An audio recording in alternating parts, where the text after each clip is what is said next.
다 함께 기도하심으로 수요 교리 공부 시작하도록 하겠습니다.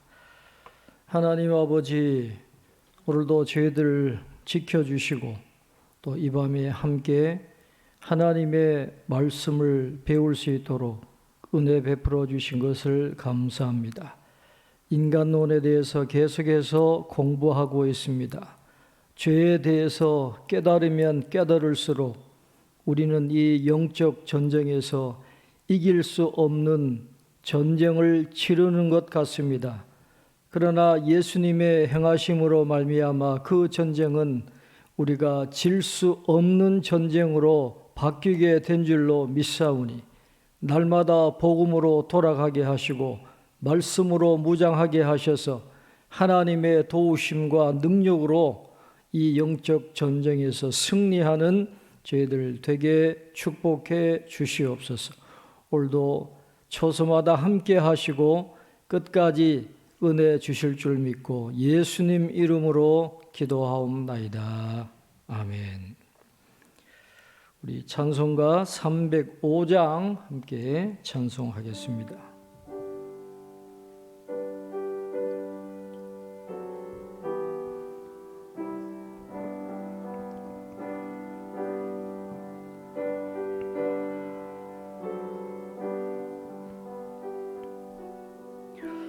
나 같은 죄인 살리신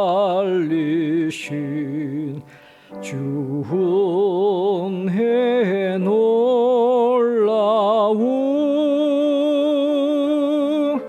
잃었던 생명 찾았고 광명으로 얻네. 큰 죄악에서 건지신 주 은혜 고마워. 나 처음 믿은 그 시간 귀하고 귀하다. 이제껏 내가 산 곳도 주님의 은혜로, 또 나를 장차 본향에 인도해 주시리.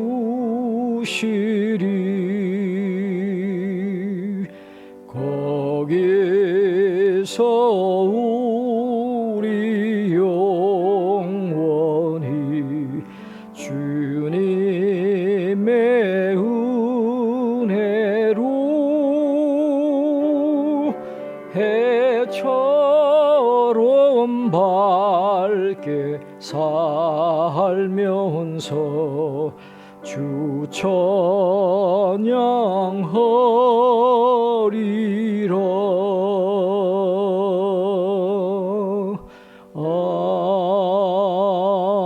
아멘.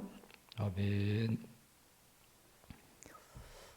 인간론 네 번째 교재, 오늘 7페이지 아랫부분에 있는 여섯 번째 이사야서 64장 6절부터 함께 공부하도록 하겠습니다.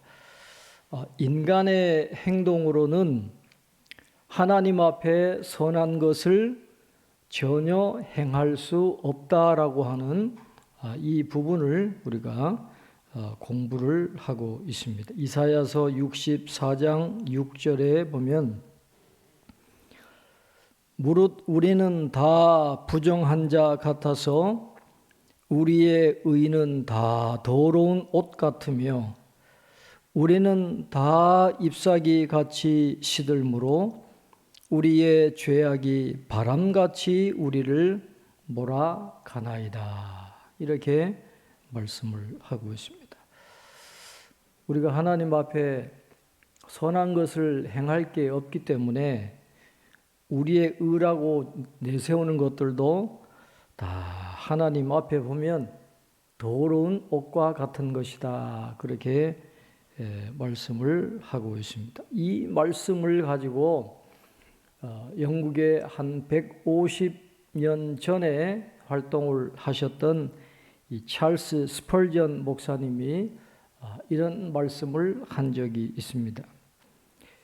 이 복음이 능력이 있어가지고 복음이 영국 내에서 3가지 유형의 교만을 종식시켰다. 그렇게 이야기를 하고 있습니다. 그 3가지 교만이 아주 사회를 극단적으로 분열시키는 그런 결과를 낳았는데 오늘 이 시대도 마찬가지입니다. 이 3가지 교만을 경계를 해야 되는데 그 찰스 스펄전 목사님이 이야기한 3가지 교만은 첫째는 인종의 교만이다 그랬습니다. 인종의 교만. 백인들이 참 교만하게 많이 행했습니다. 특별히 흑인들을 얼마나 노예로 부리고 얼마나 힘들게 했습니까? 인종의 교만이에요. 그 다음에 2번째는 얼굴의 교만이다 그랬어요.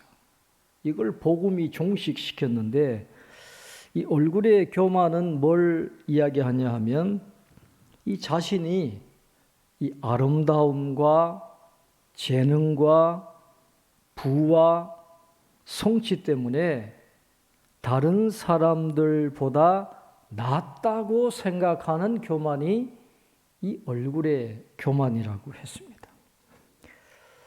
사람들은 이렇게 생각한다는 거예요. 단순히 남들보다 예쁘다. 단순히 남들보다 돈이 많다. 단순히 남들보다 명예가 높다. 이렇게 생각하는 게 아니라 그런 것들 때문에 내가 다른 사람보다 더 나은 사람이다. 이렇게 생각하게 된다는 겁니다. 자신의 내재적인 우월성 때문에 자신이 다른 사람보다 나은 사람이라고 생각하는 교만, 이 얼굴의 교만을 복음이 종식시켰다. 그렇게 이야기를 하고 있습니다. 인종의 교만, 얼굴의 교만, 지금도 우리가 경계를 해야 됩니다. 마지막 3번째는 은혜의 교만이다 그랬습니다. 복음이 은혜의 교만을 종식시켰는데 이 찰스 스펄전은 3가지 교만 중에서도 가장 음험한 교만이 이 은혜의 교만이다 그렇게 이야기했습니다. 이것은 종교적인 성취로 인해서 다른 사람보다 자기가 낫다라고 생각하는 것이 바로 은혜의 교만이다. 그렇게 표현했어요. 성경은 그러나 이렇게 이야기합니다. 자신의 종교적인 성취로 인해서 자기가 다른 사람보다 낫다라고 생각하는 게 교만인데 성경은 은혜를 떠나서는 우리가 아무리 선한 노력을 해도 그 우리가 이루는 의는 오늘 이사야서 64장 6절 말씀처럼 하나님께 더러운 옷에 불과하다. 그렇게 말씀을 합니다.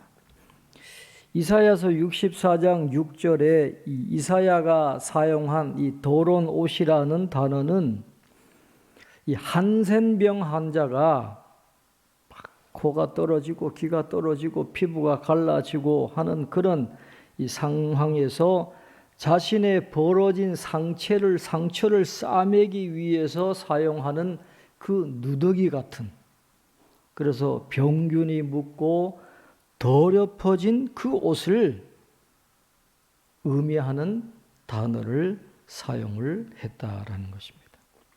그러면서 이 스펄전 목사님이 이렇게 이야기해요.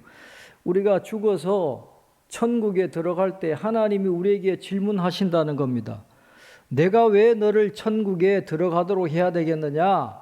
그렇게 질문을 할 때 우리가 그 하나님 앞에 이런 피와 고름이 잔뜩 묻어 있는 이 누더기 옷을 내려놓는다라고 한번 상상을 해 보라는 거예요. 그래서 이사야 선지자는 우리의 가장 의로운 행위조차도 그런 더러운 옷과 같다, 누더기와 같다라고 그렇게 이야기를 하고 있습니다. 그래서 사도 바울도 이야기하잖아요. 의인은 없나니 하나도 없다 그랬어요. 모든 사람이 죄를 범하였음에 하나님의 영광에 이르지 못하더니, 이게 결론입니다. 복음의 요지는 그리스도 예수 안에서 하나님이 우리가 받을 자격이 없는 것을 주신다는 데에 복음의 요지가 있습니다. 우리는 스스로 얻은, 내가 성취하는, 내가 노력한 자기의 공로로 얻은 의가 아니라 그리스도 안에서 받은 의 덕분에 의인으로서 하나님 앞에 설 수 있다라고 하는 것입니다. 그래서 우리가 이 그리스도인이라고 한다면 그것은 우리가 다른 사람보다 낫기 때문에 우리가 의로워진 게 아니다라는 것입니다. 우리가 더 논리적인 사람이라든지 역사에 밝아서 그리스도에 대한 진리를 발견한 게 아니다라는 것입니다. 은혜로 그렇게 된다라는 것입니다. 그리스도인의 여정은 처음부터 끝까지 은혜의 여정이라는 것을 성경은 우리에게 말씀을 합니다. 무릇 우리는 다 부정한 자 같아서 우리의 의는 다 더러운 옷 같으며 우리는 다 잎사귀같이 시들므로 우리의 죄악이 바람같이 우리를 몰아가나이다. 우리는 신앙생활을 하면서 이것을 항상 기억하고 살아가야 되는 것입니다. 그 다음에 7번째 로마서 3장 9절부터 20절인데 9절부터 12절까지 제가 읽겠습니다. 그러면 어떠하냐? 우리는 나으냐? 결코 아니라. 유대인이나 헬라인이나 다 죄 아래에 있다고 우리가 이미 선언하였느니라.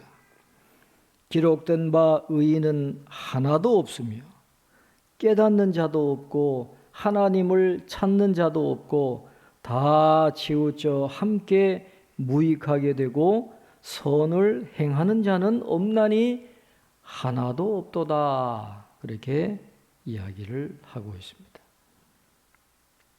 8번째 고린도전서 2장 14절 말씀입니다.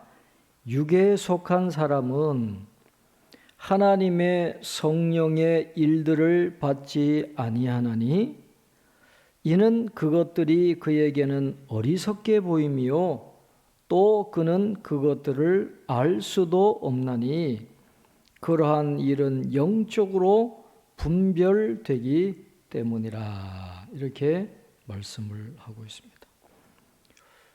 육에 속한 사람, 이 육에 속한 사람이라는 이 용어가 신약 성경과 초대교회 교부 문헌에서는 성령과 초자연적인 세계관과는 대조적인 이 자연 세계의 생명을 가리키는 말로 종종 사용이 되었습니다.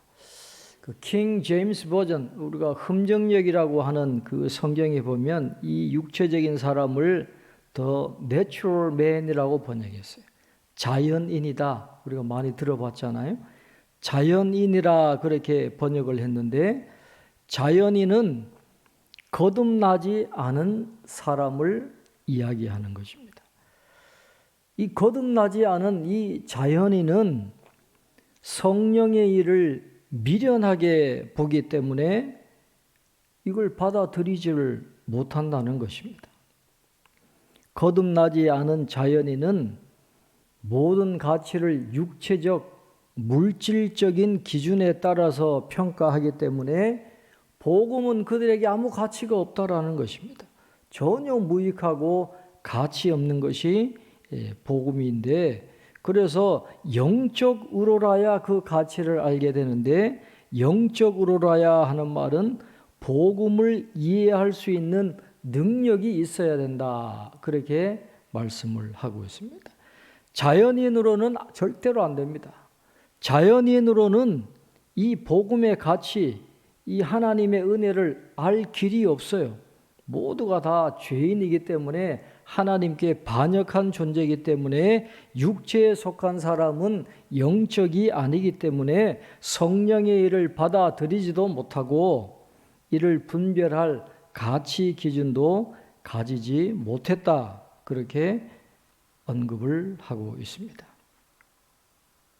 9번째, 요한복음 6장 44절 말씀에 나를 보내신 아버지께서 이끌지 아니하시면 아무도 내게 올 수 없으니 오는 그를 내가 마지막 날에 다시 살리리라, 그렇게 말씀을 합니다. 나를 보내신 아버지께서 이끌지 아니하시면, 이것은 성령으로 말미암은 중생의 역사를 의미하는 것입니다. 거듭나지 않으면, 성령을 통해서 구원받지 않으면 아무도 내게 올 수 없으니, 예수님을 믿지도 못하고 구원받을 수도 없다라는 것입니다. 우리가 예수님을 믿게 된 것도 하나님의 은혜입니다. 자기 의나 자기 공로가 있는 게 아닙니다. 성령의 은혜, 하나님의 은혜, 주님의 은혜로 우리가 믿게 된 것이고, 자연인에서 은혜의 사람으로 변화되었다라는 것이죠. 자연인에 머무는 한 선을 행할 수가 없다라는 것을 성경은 계속해서 말씀을 해주고 있습니다. 그 다음 교재 보시면, 만일 우리가 하나님 보시기에 영적으로 선한 것을 전혀 할 수 없다면 우리에게 자유 선택권이 있을까요? 물론 하나님 바깥에 있는 사람들도 자발적인 선택을 합니다. 그들도 원하는 일을 결정하고 그것을 합니다. 그러나 불신자들은 선을 행할 능력이 없고 근본적으로 죄를 선호하기 때문에 하나님을 기쁘시게 할 자유가 없다, 그렇게 말씀을 합니다. 불신자는 자유 선택권이 있기는 있지만은 하나님을 기쁘시게 할 자유는 가지고 있지 못하다라는 것을 말씀을 하고 있습니다. 이 부분에 대해서 어느 목사님이 한 예화를 들었는데 이렇게 이야기하고 있습니다. 여러분이 호텔에 갔는데 호텔에서 한 남자를 만났다라고 한번 상상을 해보라는 거예요. 여러분이 호텔에 갔어요. 한 남자를 봅니다. 그런데 이 남자가 너무너무 친절한 거예요. 종업원들한테 팁도 톡하게 주고 또 모든 사람들에게 참 예의 있게 싹싹하게 구는 그런 멋있는 신사가 그 호텔에 있는데, 그런데 알고 보니까 이 사람이 호텔에 왜 왔느냐? 불륜 상대를 만나기 위해서 그 호텔에 왔다라고 하는 것입니다. 자, 한번 생각해 보라는 거죠. 그 신사가 자기의 아내와 가족에게 하는 짓을 생각하면 그의 후한 베품이나 예의 바른 행동을 과연 선한 것이라고 할 수 있겠느냐라고 하는 거예요. 이 더 큰 배경이 이 전체의 이 색깔을 결정한다라고 이야기하면서 그분은 이렇게 이야기합니다. 하나님께 대한 반역이라고 하는 큰 배경에서 보면 이 우리의 선행, 구원받지 못한 사람들, 불신자들의 선행은 전혀 선한 것이 아니다라고 하는 거예요. 그래서 이 불신자들은 선을 행할 능력이 없고 근본적으로 죄를 선호하기 때문에 하나님을 기쁘시게 할 자유가 없다라고 이야기할 수 있다라는 것입니다. 하나님께서 어떤 사람에게 회개하고 그리스도를 믿을 마음을 주신다면 그런 사람은 미루지도 말고 자신의 마음을 완악하게 하지 말아야 합니다. 회개하고 하나님을 믿는 능력은 성령의 감동으로 주어지는 것이며 영원히 계속되는 것이 아닙니다. 하나님이 기회를 주실 때 그 기회를 붙잡으라 그렇게 말씀합니다. 히브리서 3장 7절로 8절과 15절에 이렇게 말씀을 합니다. 그러므로 성령이 이루신 바와 같이 오늘 너희가 그의 음성을 듣거든 광야에서 시험하던 날에 거역하던 것 같이 너희 마음을 완고하게 하지 말라. 성경에 일렀으되 오늘 너희가 그의 음성을 듣거든 경노하시게 하던 것 같이 너희 마음을 완고하게 하지 말라 하였으니 그렇습니다. 성령이 이루신 바와 같이 이 히브리서 저자가 지금 참고하는 말씀이 시편 95편부터 7절에서 11절 말씀을 언급을 하고 있는데 히브리서 저자는 이 시편 95편 7절로 11절을 성령께서 하신 말씀입니다. 이 시편이 하나님의 말씀에 권위가 있다라고 이야기하면서 이스라엘 백성들이 무리바 물가에서 하나님을 경노하게 했던 것처럼 그렇게 하나님을 거역하지 말라 그렇게 이야기를 하고 있습니다. 오늘 너희가 그의 음성을 듣거든 오늘 당장 마음을 완고하게 하지 말고 그 말씀을 받아들이고 회개하라고 그렇게 말씀을 하고 있는 것입니다. 두 번째 히브리서 12장 17절 말씀입니다. 너희가 아는 바와 같이 그가 그 후에 축복을 이어받으려고 눈물을 흘리며 구하되 버린 바가 되어 회개할 기회를 얻지 못하였느니라 그렇게 말씀을 하고 있습니다. 에서가 나중에 모든 이 사실을 알고 통곡을 하고 애통해하면서 눈물을 흘렸습니다마는 그러나 그 에서의 눈물은 그냥 축복을 도로 찾기 위한 눈물이었지 장자 명분을 통한 하나님의 은혜를 가볍게 생각한 것에 대한 회개의 눈물이 아니었다라는 거예요. 그렇기 때문에 그가 눈물을 흘리며 간구했던 축복을 그는 하나님으로부터 다시 받을 수가 없었습니다. 왜냐하면 그는 하나님의 선물을 멸시한 것을 회개하지 않았거든요. 단지 잃어버린 축복이 아까워가지고 다시 찾으려고 하는 후회와 회한의 눈물이었지 회개의 눈물이 아니었다라는 거예요. 그래서 눈물로 간구했지만 그 장자권의 축복을 다시 찾아올 수는 없었다라는 것입니다. 그래서 에서처럼 하나님의 은혜의 선물을 가볍게 여기지 말라는 것이죠. 특별히 히브리서는 배교자에 대해서 이야기합니다. 배교자에 대해서 그 핍박 때문에 현세적인 것을 추구하는 것 때문에 신앙을 놓쳐버리지 말라라는 것입니다. 붙잡으라는 거예요. 자, 그 다음 네 번째, 자범죄. 우리가 지금까지 이 원죄에 대해서 우리가 공부를 했는데, 죄는 원죄가 있고 이제 자범죄가 있다 그랬어요. Actual sins in our lives. 우리의 삶의 실제적인 죄들, 이 자범죄에 대해서 오늘 함께 계속 공부하도록 하겠습니다.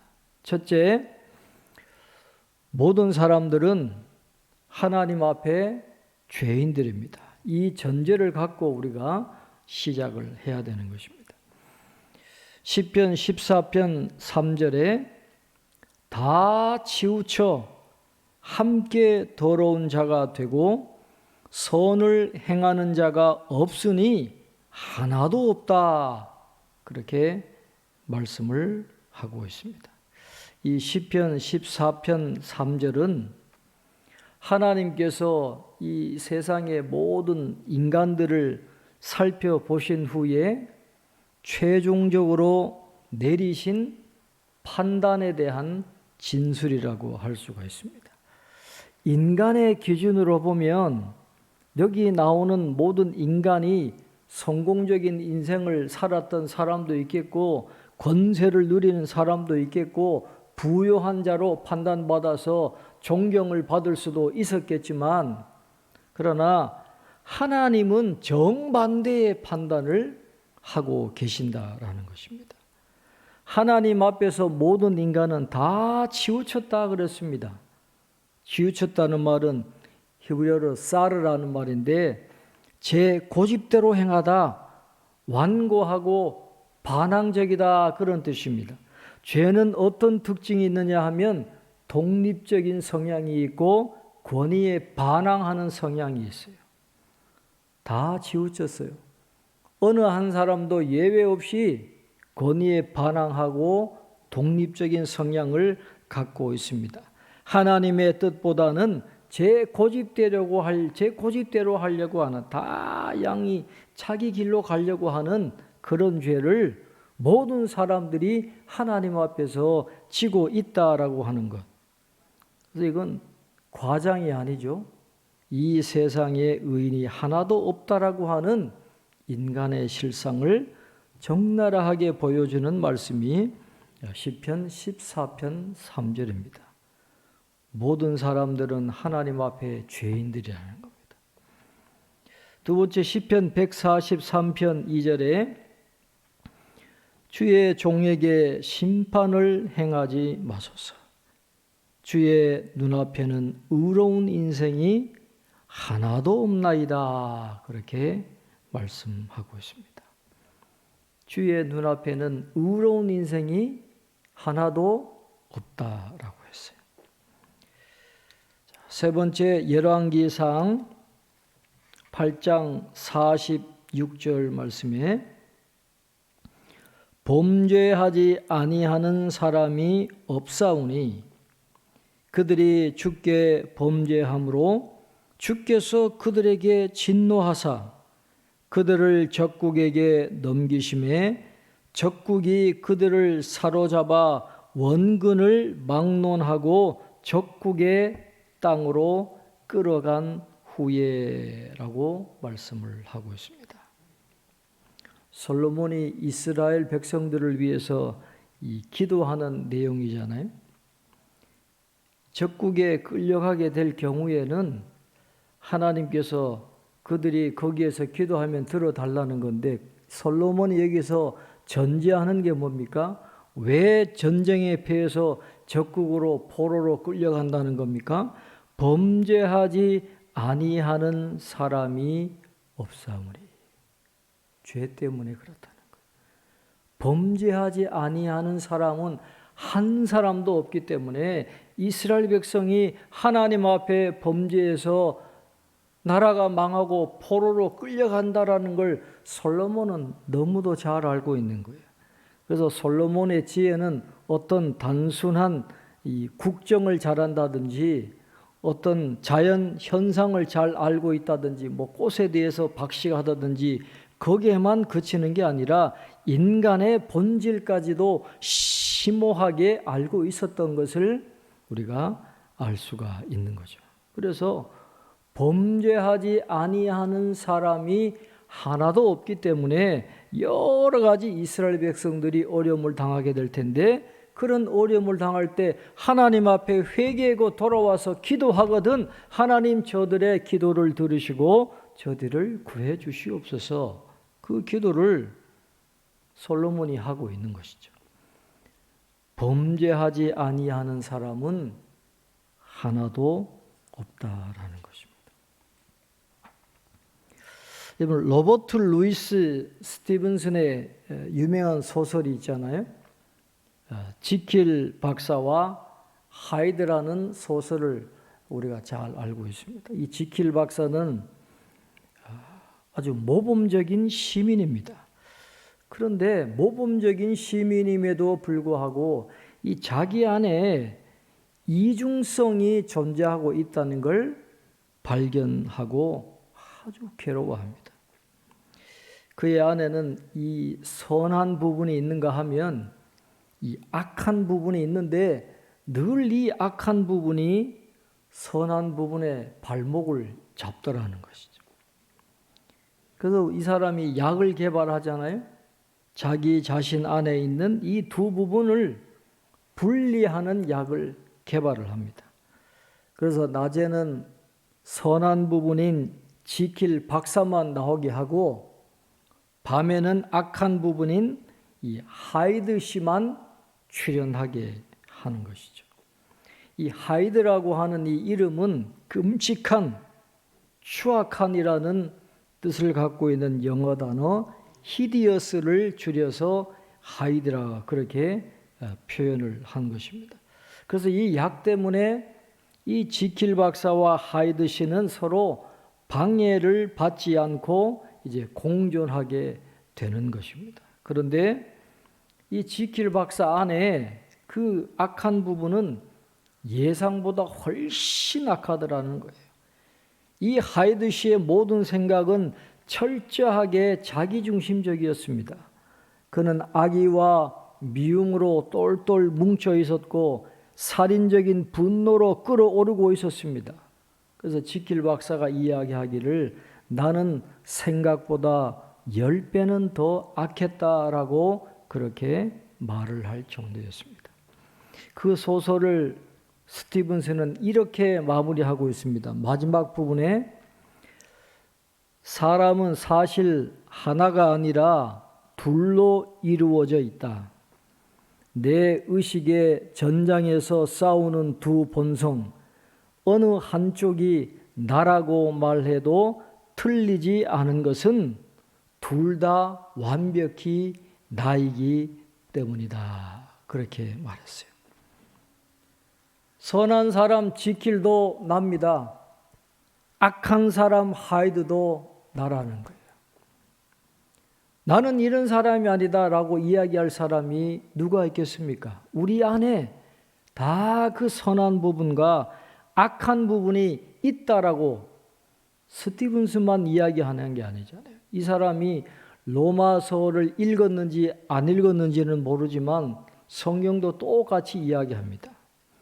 사도 바울이 로마서 7장 19절에 이렇게 말하잖아요. 내가 원하는 바 선은 행하지 아니하고 도리어 원하지 아니하는 바 악을 행하는도다. 선을 행하고 싶은데 악을 행하는 자신의 모습을 보면서 사도 바울이 괴로워한 것 있잖아요. 이 지킬 박사와 하이드가 바로 사도 바울이에요. 누구도 예외할 거 없습니다. 모두가 범죄하게 되어 있어요. 범죄하지 아니하는 자가 없다라는 것을 모든 사람들이 이야기하고 성경이 말씀을 하고 있다라는 것을 우리는 꼭 기억을 해야 되겠습니다. 그 다음에 네 번째 잠언 20장 9절에 내가 내 마음을 정하게 하였다. 내 죄를 깨끗하게 하였다 할 자가 누구냐? 내 죄를 깨끗하게 하였다 누가 있겠습니까? 아무도 없다는 것이죠. 로마서 3장 23절에 모든 사람이 죄를 범하였음에 하나님의 영광에 이르지 못하더니 그랬습니다. 죄 때문에 하나님의 영광에 이르지 못했다라고 하는 말은 죄로 인해서 하나님께서 인간들에게 부여해 주신 영광스러운 지위를 잃어버렸다, 그런 뜻입니다. 하나님의 형상을 잃어버렸습니다. 만물에 대한 지배권도 다 잃어버렸습니다. 애초에 하나님이 인간에게 주셨던 그 영광스러운 것들을 뭐 때문에? 죄 때문에 다 잃어버렸다라고 말씀을 하고 있습니다. 여섯 번째, 요한일서 1장 8절부터 10절까지 말씀입니다. 만일 우리가 죄가 없다고 말하면 스스로 속이고 또 진리가 우리 속에 있지 아니할 것이요, 만일 우리가 우리 죄를 자백하면 그는 미쁘시고 의로우사 우리 죄를 사하시며 우리를 모든 불의에서 깨끗하게 하실 것이요, 만일 우리가 범죄하지 아니하였다 하면 하나님을 거짓말하는 이로 만드는 것이니 또한 그의 말씀이 우리 속에 있지 아니하니라. 이렇게 말씀을 하고 있습니다. 이 세상에 있는 어느 누가 죄가 없다고 스스로 말할 수가 있겠어요? 없다라고 하는 것입니다. 그런데 이 요한 1서가 지금 지적하는 것은 죄 없다고 말하는 사람들이 있다라는 것입니다. 그게 누구냐 하면 영지주의자들입니다. 영지주의자들. 자기들은 영혼이 구원받았기 때문에 이 그노시스, 신비한 지식을 알아가지고 자기들은 이 고상한 영혼이 구원받았기 때문에 육체적으로 아무리 죄를 져도 자기는 죄인이 아니다, 그렇게 이 영지주의자들이 가르친 거예요. 그러니까 이 요한이 그것을 지적을 하면서 하나님 앞에 죄 없다고 스스로 말할 수 있는 사람은 아무도 없다라고 하는 것을 말씀을 하고 있는 것입니다. 만일 우리가 우리 죄를 자백하면 그는 미쁘시고 의로우사 우리 죄를 사하시며 우리를 모든 불의에서 깨끗하게 하실 것이요, 그렇게 말씀을 하고 있어요. 영지주의자들은 죄가 없다라고 그렇게 주장하지만 그거는 헛소리고 하나님의 말씀이 그 속에 있지 않은 엉터리이기 때문에 그 말에 넘어가지 말라는 거예요. 우리가 하나님 앞에 죄가 있다라고 인정하기만 하면 그는 미쁘시고 의로우사, 미쁘시다라는 말은 신실하다는 말씀이잖아요. 약속을 잘 지키시는 신실하신 하나님, 죄 고백을 하면, 회개하면 죄 사함을 약속해 주신 것처럼 우리를 용서해 주신다라고 하는 그 신실하신 그 하나님, 의로우신 하나님이 우리의 죄를 사해 주시고 깨끗하게 해 주실 것을 믿으라는 것입니다. 사하시며라는 말은 빚을 탕감해 준다, 또 허물을 제거해 준다, 책임을 해제시켜 준다 하는 그런 뜻이고, 깨끗하게 한단 말은 죄로 오염된 상태를 정화시켜 주신다 하는 그런 뜻입니다. 그래서 죄를 사하는 권세와 능력이 누구에게 있어요? 하나님께 있다라고 하는 것입니다. 그래서 그 하나님 앞에 회개하기만 하면, 우리 죄를 자백하기만 하면 하나님이 우리 죄를 다 용서해 주시는 그런 은혜를 내려주신다라고 말씀을 하고 있는 것입니다. 자, 두 번째, 사람이 할 수 없다고 해서 책임이 없다는 뜻인가요? 펠라기우스는 하나님은 인간이 할 수 있는 것에 대해서만 책임을 물으신다고 가르쳤습니다. 하나님께서 우리에게 선을 행하라고 권고하셨기 때문에 우리는 하나님이 명령하신 것을 할 수 있는 능력이 있다는 것입니다. 펠라기우스는 이런 방식으로 원죄를 부인했습니다. 이 펠라기우스는 우리 교회 역사에 나타나는 이단입니다. 특별히 이 펠라기우스가 이 어거스틴과 논쟁하는 것으로 잘 알려지고 있는데, 펠라기우스는 원죄를 부인해요. 사람이 악하게 태어난 건 아니다라고 이야기하면서 이단적인 그런 사상을 이야기한 사람인데, 이 죄 문제를 언급할 때 이 부분을 언급할 필요가 있습니다. 그래서 이걸 자세하게 다음 주에 우리가 함께 공부하면서 이 펠라기우스라는 사람이 어떤 것을 주장했는지, 왜 이단이 되었는지, 이 어거스틴과의 그 논쟁을 우리가 함께 살펴보면서 이 교제를 이해할 때 이 내용을 우리가 명확하게 이야기할 수 있기 때문에 오늘은 여기까지 하고, 다음 주에 이 사람이 할 수 없다고 해서 책임이 없다는 뜻인가요? 이 부분에서부터 다시 공부하도록 하겠습니다. 오늘은 여기까지 공부를 하겠습니다. 기도하겠습니다. 하나님 아버지, 오늘도 말씀을 통해서 우리가 철저하게 부패하고 타락하고 죄성을 갖고 있는 죄인인 것을 오늘 말씀을 통해서 다시 한번 깨닫게 해 주시니 감사합니다. 우리의 힘으로는 하나님 앞에 선을 행할 능력이 없습니다. 그러나 믿음을 허락해 주시고 성령을 통해서 구원받은 백성이 되면 하나님의 은혜로 선을 행하게 되고 하나님께 영광을 돌리게 되는 은혜를 입게 되는 줄로 믿사오니 저희들에게 그 은혜 주신 것을 감사합니다.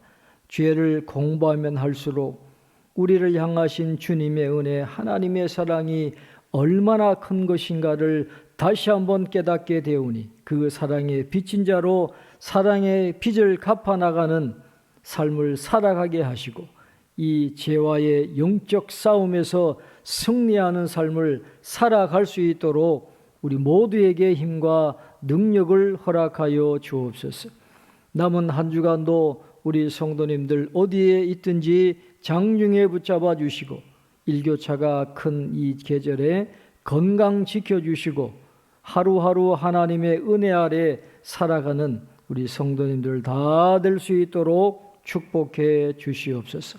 삶의 자리마다 주님 함께 하셔서 필요한 것 채워주시고 늘 승리하도록 평안의 은혜를 주실 줄로 믿고 예수님의 이름으로 기도하옵나이다. 아멘.